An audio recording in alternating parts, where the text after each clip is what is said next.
उन्होंने इस समय इस प्रोग्राम का आयोजन किया। एक ऐसे वक्त में जहां इतनी आफतें बढ़ती जा रही हैं और एक के बाद एक इतनी आफतें हर दिन आ रही हैं कि आफतों को हम 10 दिन के अंदर कुछ ऐसी बातें लगती हैं कि भोपाल इनकाउंटर तो बहुत पुरानी बात हो गई, अभी तो और भी बड़ी बड़ी चीज़ें हैं जो हम जिससे अभी लड़ना है। बहुत ज़रूरी है कि जो कुछ बीता है उसको ना भुलाया जाए, बहुत ज़रूरी है कि जो कुछ हुआ है उसके लिए इंसाफ की लड़ाई को तेज किया जाए। अपनी बात शुरू करते हुए एक बात से मैं बोलना चाहूँगा जो आजकल बहुत सोशल मीडिया में और जगह जगह घूम रहा है कि हमने सुना है कि जिनको चुना है वो बोलने लगे हैं कि पूछना मना है। लेकिन कहीं ना कहीं आज इस फाशीवादी राज में पूछने को एक बहुत बड़ा गुनाह बनाया जा रहा है। बोला जा रहा है कि जो लोग सवाल पूछते हैं वो सबसे बड़े गुनहगार हैं।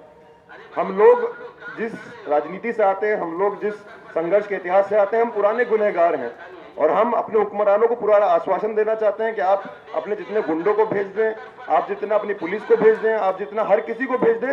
ये एक ऐसा गुनाह है जो हम आने वाले दिनों में भी करते रहेंगे। मैं आयोजकों ने जो एक डिमांड रखा है उस डिमांड के साथ अपने संगठन की तरफ से पूरी तरीके से सहमत हूँ कि इस इनकाउंटर का या जिस चीज को इनकाउंटर बोला जा रहा है उसका सुप्रीम कोर्ट द्वारा न्यायिक जांच हो।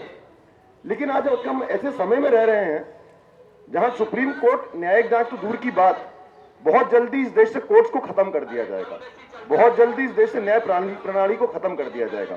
बहुत बड़ी बड़ी बातें करते हैं, बहुत बड़े बड़े दावे करते हैं हमारे हुक्मरान कि हमारा देश संविधान से चलता है, हमारे देश में एक रूल ऑफ लॉ है, हमारे देश में हर चीज कोर्ट तय करते हैं।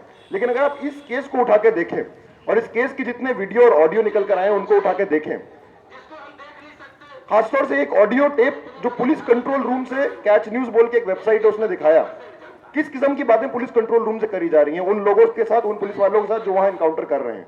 सबको मार दो, कोई बचना नहीं चाहिए, जो जख्मी है उनको अस्पताल लेके जाएंगे तो फालतू का खर्चा होगा, शाबाश 8 के 8 खत्म हो गए। 70 साल आजादी के बाद, 70 साल अपने आप को जमहूरियत बोलने के बाद, 70 साल अपने आप को लोकतंत्र बोलने के बाद आज हम यहाँ खड़े हैं। कोई सुनवाई, कोई गवाह, कोई जज, कोई ट्रायल नहीं, सीधा गोली मार के पुलिस डिसाइड करेगी कि कौन आतंकवादी है, कौन मुजरिम है और कौन मुजरिम नहीं है। और अगर आप पिछले कुछ दिनों में देखें, इस चीज को खड़ा करने के लिए बहुत सारी बातें बोली गई।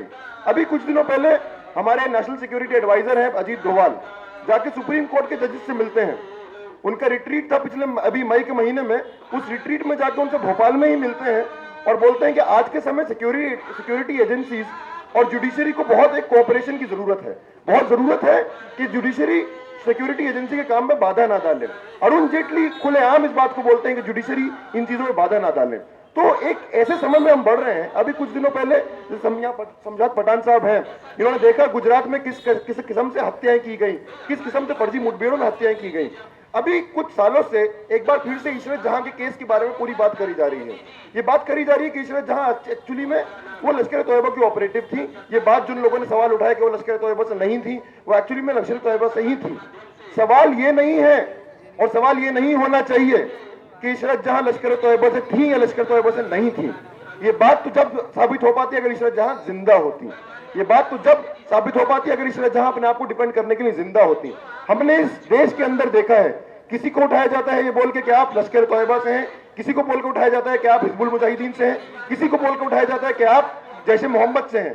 कोई 11 साल बाद जैसे अक्षरधाम हमले में हुआ, कोई 14 साल बाद जैसे मोहम्मद आमिर खान के साथ हुआ, कोई 23 साल बाद जैसे निसार के साथ हुआ।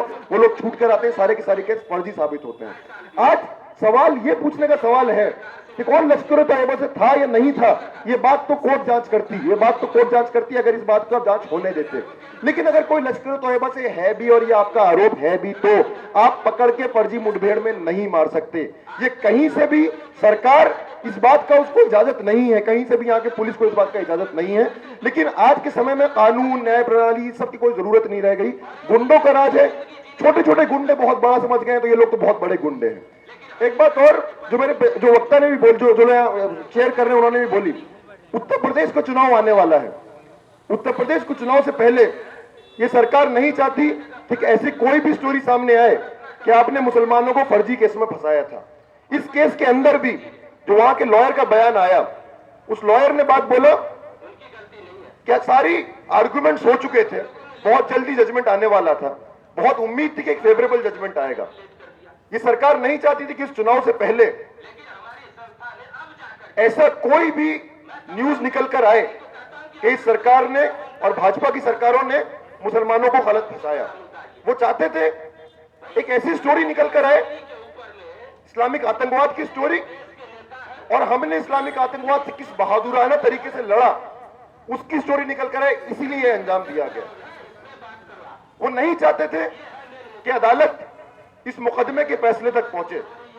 वो नहीं चाहते हैं कि अब अदालतें हो, वो नहीं चाहते हैं कि अब केसेस हो। अभी कुछ दिनों पहले, 4 दिन पहले हमारे शहंशाह, हमारे वजीर आजम जिस तरीके से टीवी पे आके रात के 8 बजे बोले कि काला धन वापस लाने के लिए कल से 500 और 1000 का नोट बंद हो जाएगा, वो दिन दूर नहीं है कि हमारे वजीर आजम एक रात में आके टीवी में आके बोलेंगे कि आतंकवाद से लड़ने के लिए कल से हमने इस देश की न्याय प्रणाली को बंद कर दिया है। वो दिन दूर नहीं है कि वजीर आजम बोलेंगे sessions court, high court, supreme court हमने सबने बंद कर दिया है। और एक बात जो बहुत इंपॉर्टेंट बात है, फर्जी इनकाउंटर का इतिहास पुराना इतिहास है। फर्जी इनकाउंटर ऐसा नहीं है कि पिछले 2 साल में शुरू हुआ। हम लोगों ने खुद इस दिल्ली शहर में देखा किस तरीके से बटला हाउस इनकाउंटर हुआ था। बहुत सारे केसेस पिछले 20-30 साल में निकल कर आए हैं। आंध्र प्रदेश में, छत्तीसगढ़ में, झारखंड में, जहां हिमांशु जी काम करते हैं, वहां रोजमर्रा का ये चीज है कि अभी 1 साल के अंदर 100 से ऊपर आदिवासियों को बस्तर के अंदर मार दिया है। लेकिन किस तरीके से अभी का जो हिंसा लोगों के खिलाफ हो रही है वो किस तरीके से अलग है, और मैं मानता हूं एक तरीके से अलग है। राज्य में कोई भी सरकार हो वो हिंसा करती है, लेकिन इस सरकार का हिंसा करने का तरीका अलग है। राज्य हमेशा हिंसा को इनविजिबलाइज करता है। राज्य हमेशा हिंसा को दिखाना नहीं चाहता। राज्य हमेशा हिंसा को छुपाना चाहता है। जो हिंसा हम सब के साथ रोज हो रही है, एक फिजिकल लेवल पे हो रही है, एक स्ट्रक्चरल लेवल पे हो रही है, उस हिंसा को छुपाना चाहता है। जब इशरत जहां को मारा, जब शोराबुद्दीन शेख को मारा, या जब बटला हाउस में इनकाउंटर किया, ऐसे सैकड़ों इनकाउंटर किए, एक कहानी पेश करी। एक कहानी ऐसे पेश करी कि बहुत सारे लोग उसमें शायद विश्वास कर लें। जो बहुत सारे वक्ताओं ने बोली कि आज की कहानी एक सीक्रेट बॉलीवुड की मूवी की तरह है, तो वो ऐसा नहीं है कि वो खुद नहीं जानते हैं, वो खुद जानते हैं, और वो खुद इस बात का एक मैसेज आप लोगों को देना चाहते हैं कि जो हम हिंसा करते हैं वो हम छुपाते नहीं हैं। जो हम हिंसा करते हैं हमको छुपाने की जरूरत भी नहीं है।